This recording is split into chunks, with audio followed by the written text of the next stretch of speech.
Good morning, everybody. As predicted, we are right back where we were just a couple of days ago. Yes, still positioned short. Yes, still expecting further downside before we see any upside to this. And yeah, unfortunately, it seems to be that we are just proceeding as we have been proceeding up until this point. Let me explain to you exactly what I mean.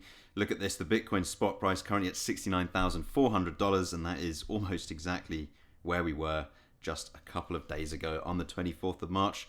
Look again, we're coming into this point of control on the fixed range volume profile, which is just a few dollars lower at 68,992. Again, I mean, we're taking an average here. But that means we are basically back to where we were a couple of days ago. Once again, longs paying the price for getting too bullish too early on hints of vaguely bullish news about the geopolitical situation. That's essentially what this is, if we really simplify things. Over the last 24 hours, $204 million worth of long side liquidations, and over the last 12 hours, that equated to about $165 million worth. If we take a look at my short position, my very tiny short here, that means we're up about $80 on yesterday, currently sitting $180 up on this trade. Rather interesting position for this right now, because I'm not going to be adding to it at this point. I explained why in yesterday's video. We are essentially coming into the middle of the volume profile, right? This volume node. Okay, this is the area where prices have previously been accepted, and it's pretty much the middle of the range. It means at least it's the middle of the range in the sense that these are the prices which have been accepted the most throughout the duration of this fixed period, and these are the prices where the market will tend to gravitate towards. So any sort of gain that I could get from shorting the market right now would be very marginal. The second reason not to jump in extra short right now is because that is what most of the market has been doing, because everybody loves doing exactly what the market, everyone loves copying what the market has just done in the near term, expecting it to continue doing that in the future.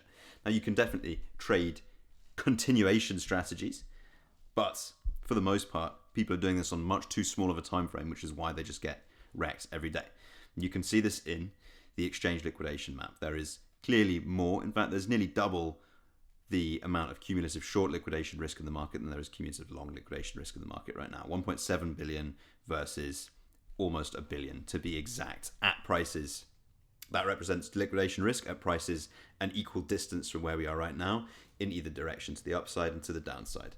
Remember, when shorts get liquidated, prices go up because supply is taken off the market, and when longs get liquidated, prices go down because supply is dumped on the market. So the combination of those factors, coupled with the geopolitical situation, the combination of those factors makes it too risky to get in any more short positions right now. Right, I'm happy with being up in this trade, and I'm just going to be riding it out for the foreseeable to see if we can come down to some of these lower structural levels, right? Namely, down here at 67.4, that is the next one. And the next one to the downside of that would be here, 65.6. Those are the sorts of points where it makes sense to start getting out of this short trade, depending on how we approach those levels and how the market accepts those levels. If we just peel through those and keep coming down, then I'll stay in. If we briefly cap those levels and then start bouncing, start unwinding some of the short side liquidation, which is coming into the liquidation risk, which is coming into the market, or liquidating some of that liquidation risk that is coming into the market, then I'll look to get out of those trades. But either way, the target for this is really going to be getting out towards some of these bottoms. Now, it's not a very big position, so there's not a lot to be playing with here, really, just in terms of a nominal value. And that's why I'm interested in seeing how we approach those levels and where we go from there. And a recap on yesterday's video, I would be looking to get more shorts at these higher levels to the upside. Once again, pending exactly how we approach those levels, whether we come close and then sell off immediately, or just cap them, sell off, or cap them quite aggressively but immediately wick down and then start liquidating some of the people who will inevitably get leveraged long as they see the breakout happening. Classic short setups there. But whichever way you look at it, this has played out pretty much the way that we saw things coming. All right, a little bit of positive news. Everyone gets overexcited. Everyone gets long. Turns out the positive news was not so positive, and it turns out that everyone's reaction to that was possibly a little bit overzealous.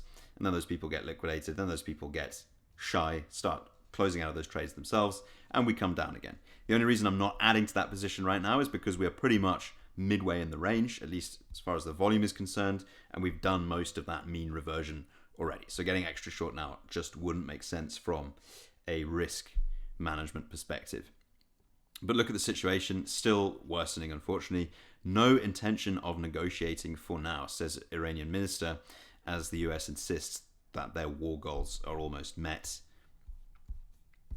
Iran and the US continue to send conflicting messages about negotiations. This is part of the problem, right? When it's quite clear that you can't necessarily take everything at face value. It just plays into this scenario where I mentioned the boy cries wolf effect last time, when Trump says something like, we're in very productive talks to end the war. That's not a quote. I don't remember exactly what he said. People get excited about it. The next time something like this comes out, people will be less excited about it because it's the boy you cry wolf type situation. This is from the BBC. Our live coverage of the Iran war continues at this link amid conflicting reports about negotiations between Washington and Tehran. Here are the latest developments. Speaking on Wednesday, White House Press Secretary Caroline Leavitt said President Trump has been engaged over the last 3 days in productive conversations with Iran. And then we followed down a little bit here. He said messages have been conveyed via friendly countries, but these exchanges are neither dialogue nor negotiation nor anything of the sorts. Then we come down here. Meanwhile, the fighting continues, obviously. For its part, an Iranian senior political security official was quoted by state broadcaster Press TV saying we had 5 conditions to end the war, including payment of war damages and reparations and the end of the war across all fronts. And now we've got no intention of negotiating for now from Iran. Trump blames NATO again as the alliance chief responds.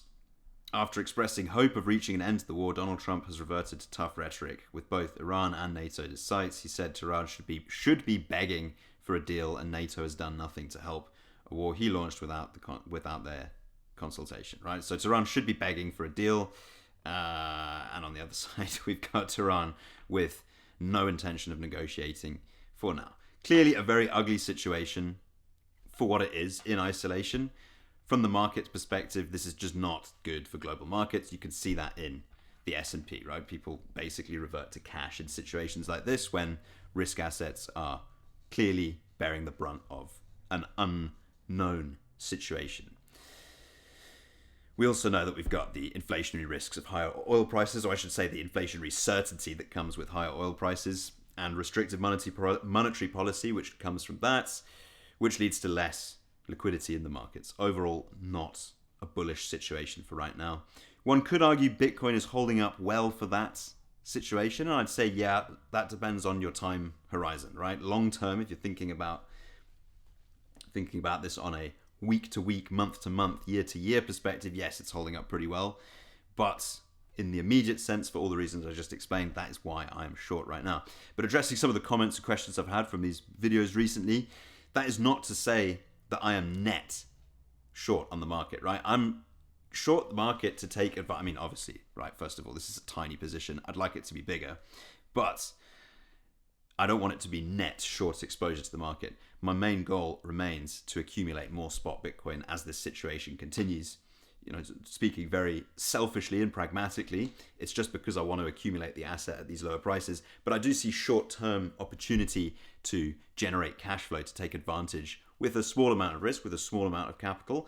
And then that gives me more cash flow to invest into those longer-term strategies, which are just buy, and increase that buying while prices are down.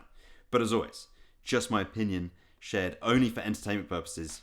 And please remember, nothing I say should be considered financial advice. Thank you so much for watching. Plenty more to come.